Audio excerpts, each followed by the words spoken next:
It's Hearts Standard. I'm Craig Cairns, that's Joel Sked. We're at Ibrox. We've just watched a 1-0 defeat, and the story of the day for Hearts, Joel, is definitely a missed opportunity.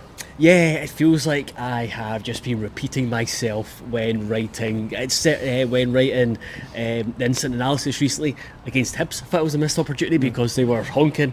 Against Heidenheim, it was a missed opportunity because we were brilliant, and the Hearts were brilliant in the first half and didn't take the chances. And then it was a missed opportunity today because it was a mixture of thought Hearts were pretty good over the piece. But at the same time, Rangers were again there for the taking. So it just made for a very frustrating afternoon because you really did fear the worst after 6 minutes, and you were kind of just like, well, same old Hearts at Ibrox, let's pack up and go home. It's kind of done and dusted, but grew into the game, helped by Rangers and their inadequacies. But when it really mattered, what Neil Critchley said after the game, there was a lot of nearly moments, but deep. When it comes down to it, I'm just slagging Rangers off for not being very good. We didn't have the required quality to actually make it matter, make it count. Exactly, that's exactly what I was going to come back and say there, is that for all the good play, for all the nice passages of play, the amount of times that they had Rangers on the ropes, that they got the crowd on unsettled, there wasn't really much for the Rangers goalkeeper to do. No, there wasn't, and that's the frustrating thing. It wasn't like Thursday where created kind of clear-cut opportunities. Yeah, exactly. It was more Hearts got into good areas, and then the final bit wasn't. The final bit was lacking, whether it was someone having the quality to take the fullback on 1v1, get to the byline and then create something, or to beat a man and get a shot away, or just that kind of incisive pass. It only happened once, and I think it was right in the second half when Shankland did brilliantly to get the ball turned and slip it through for Vargas. His first touch isn't great, but he manages to get there, kind of like poke it past Butland, comes off the post, kind of reminiscent of Aberdeen again. Big chance at a big time, big moment to score a big goal. A lot of bigs, but for a wee guy. Yeah, but Butland, other than that, I can't think of him having anything to do. Yeah. Again, one of the big chances that came Hearts' way, it was through John Stewart and a really poor back pass. So for all the possession, all the good moments Hearts had in build-up, it just wasn't good enough in the final third. And you just look at, for example, Alan Forrest. I've got a lot of time for Alan Forrest because he is he's a really nice guy, but he's someone who you want to have, managers want to have in their squad. But I just think on the stage like today, I just never felt confident he was going to get the ball and he was going to get away from Hefty, and then is that Jefty? Have you pronounced it? I'm not sure. And then create a chance. That's just an example. Just didn't think there just wasn't the required quality. I wonder whether the early goal played its part though, because as the old adage goes, the goals change games. There's lots of talk these days about game state and how teams respond to how teams play when the results at the scorelines at certain stages. And I'm just kind of speculating a wee bit here, but I wonder whether what we're talking about there, everything was maybe a wee bit more rushed in the final third after that, because it's not 0-0. I mean, I don't know if there's anything in that. At the time, I would say at times there wasn't enough urgency. Especially there was moments where both teams were guilty of this, giving the ball away, and then you've just got the opportunity to pounce. I just didn't think Hearts took that opportunity. I just thought it wasn't quite just the sometimes maybe just belief, like, we can win this. Let's just go and take the game by the scruff of the neck, and just take it to Rangers. I just thought at times it was a wee bit too tentative, and sometimes guilty of giving the ball back to Rangers when there was a chance to keep it in the final third, because that's Hearts had a lot of the ball. I think in the middle third, it wasn't a case of Rowles and Kent knocking it back between each other. There was times where that happened just to kind of gain control, but where I just didn't think Hearts had a sustained period in the final third where Rangers were had their backs to the wall, and that could have been the possibility because we heard it with the crowd. They got very, very antsy, and we knew that was the case. Where if Hearts had started really well, and if we had scored the early goal, then I think it could have been a kind of a memorable afternoon, both for how angry Rangers fans would have got, and also for how comfortable Hearts could have won in the end. Yeah, I mean, the goal that Hearts conceded is that it's really disappointing for a number of reasons. I'll try and run through them all quickly, and then you can respond how you want. But Dessers barely touched the ball. Yep. Either side of it. I mean, it's early, so after it, he barely touches the ball the entire game. It was Hearts. We've seen how well Hearts have pressed under Neil Critchley, and it just felt like that was far too easily bypassed. It was just a couple of passes and they were up the pitch. A couple of times Raskin was just getting far too much space in between our front two and midfield four. Basically, yeah. There was a few times when it was far too easy, and I think the fact that how poor Rangers were afterwards, especially in the second half. It's just really disappointing to start the game, effectively starting the game 1-0 down, basically. Yeah, that was just because I think you'd written it in the instant analysis, and I don't want to sound kind of Alex McLeish after Kazakhstan 3-0, where exactly, started the game really well, but you conceded really early. So it was. I think I used the word initially, because I had that in my mind when I was writing it. It was kind of a comfortable start, but like you said, Raskin just got the freedom midfield, but. And then you're like, okay, if you're giving him the ball, then you're sitting off in a good shape. But then Rangers were able to not walk, just kind of wander into the. Easy. It was 3 passes at most, and they were on the attack. Basically, they were through on goal. It wasn't good defending at all. No, and it was kind of just like how it happened. You'd expect that for a rampant Rangers side when they've moved it quickly, but this was a rubbish Rangers side who've moved it slowly and kind of allowed them to do it. And there was.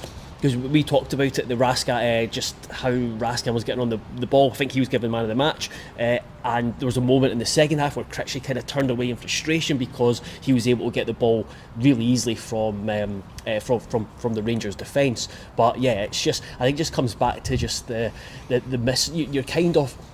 I said this. I'm not sure I've said this when we've been doing live stuff, but I've said it when talking to other people about Neil Critchley, and I think his assessment of games at the end, right after the games happened, is usually pretty good. And I think that so he's really good to listen to in that instance. And he was spot on again today that just doesn't want to hear good performance, because I thought there was elements of it was a good performance. He doesn't want Hearts to become a nearly team. It's pointless if you're doing okay but then not beating Heidenheim or not winning the derby when Hibs were poor, or not getting at least a point here. And what about Vargas?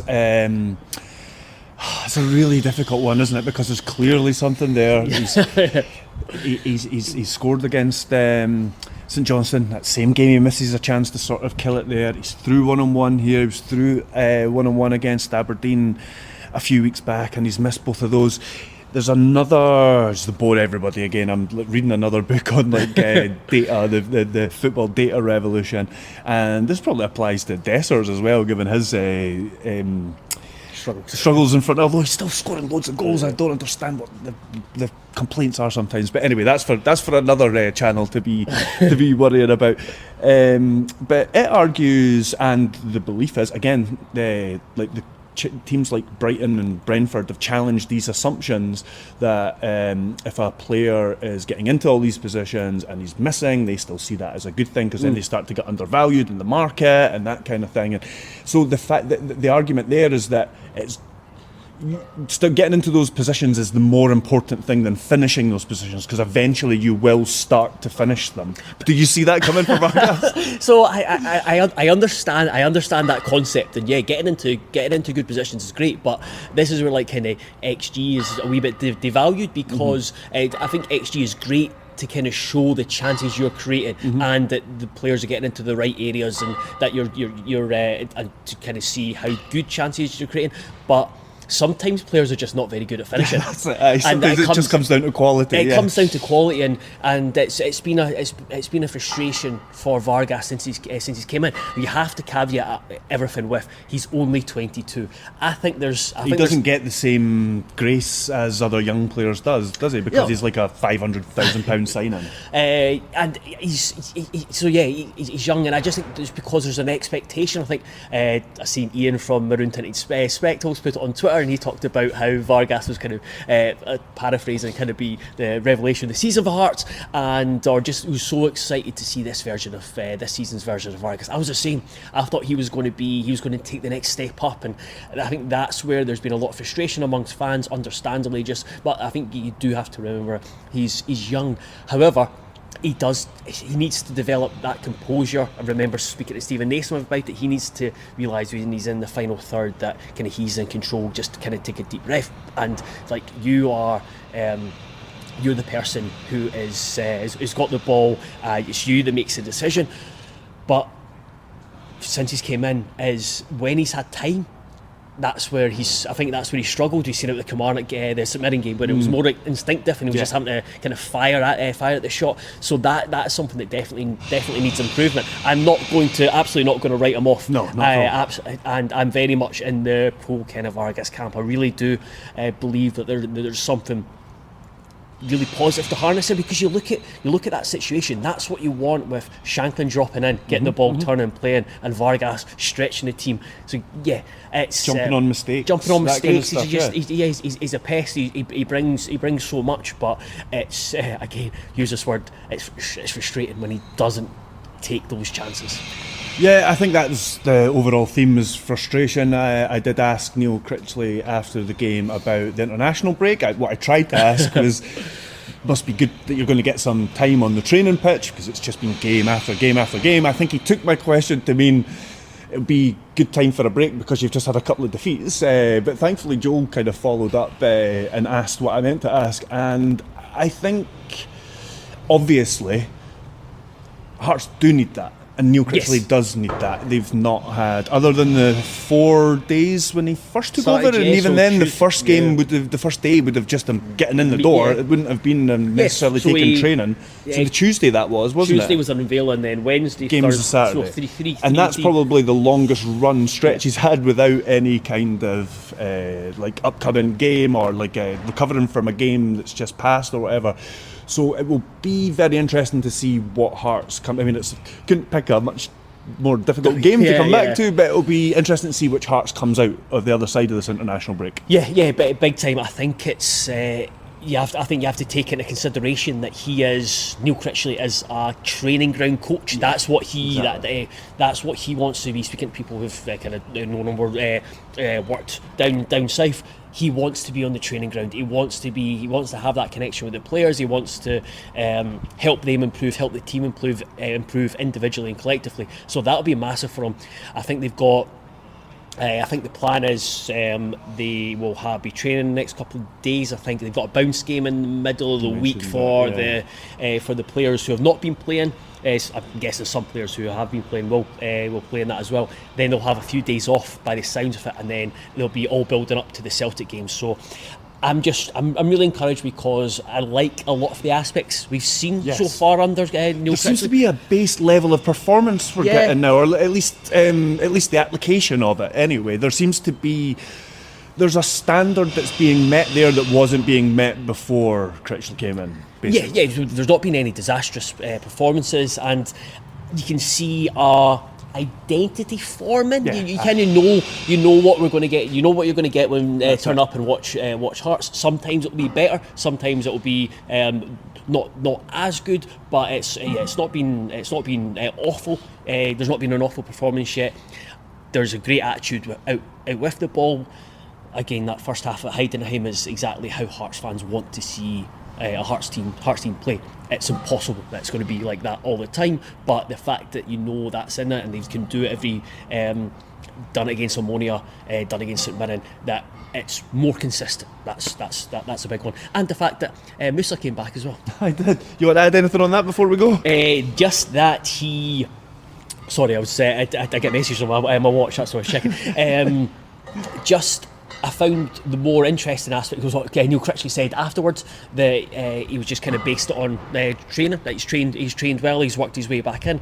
As soon as he came on, like Hearts had already started to not fall away, but not have as much final third opportunities. I think they had their best spell maybe just before that. I think when he went to make the substitutions, Hearts had a really good spell, delayed them a little bit, and then Rangers sort of got a wee bit, well, I say got a wee bit of a foothold. They were getting the ball into Hearts' half and then losing it. That was pretty much what Rangers did for the entire second half. But yeah, didn't perform that well after those substitutions. I'd like to get Musa opportunities, not to blame them for how we played, but to get him opportunities. Yeah, so I think that's something to maybe look at. It's just intriguing that if he's going to be part of it, kind of else could work their way back in. Yeah, longer term, and the fact is, like everyone knows, Hearts need something a wee bit different or more depth in attack, more quality. So we'll see. But it was nice because we've been asked a lot. It's like, where's Musa? Like, I know what's happening with Musa, and I think he's just kind of